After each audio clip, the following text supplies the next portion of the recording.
everyone, it's Ms. Hartman, and I want to walk you through how to adjust your settings so that you're able to successfully record your Flipgrid response in Canvas.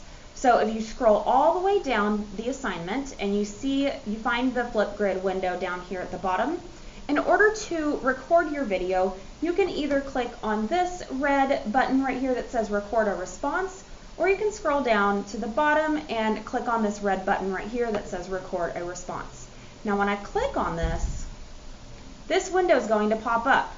Do not stress out because I'm going to show you how to fix this.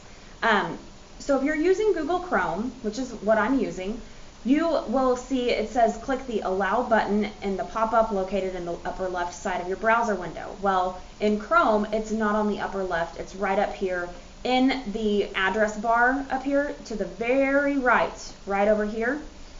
You'll see next to this star, you'll see this camera icon with a little X, with a red X on it. If you click on that icon, you need to adjust your settings to allow Canvas access to your camera and your microphone. So if you click on this right here, where it says always allow KDISD instructor to access your camera and microphone, this will give Canvas permission to use your camera and your microphone, and it will allow you to record your Flipgrid video. So then you're going to click done, and then down here you're going to click on this green retry camera button. So if I click on that, now it is allowing me to record my response. And then to record my response, I'm going to click this little red recording.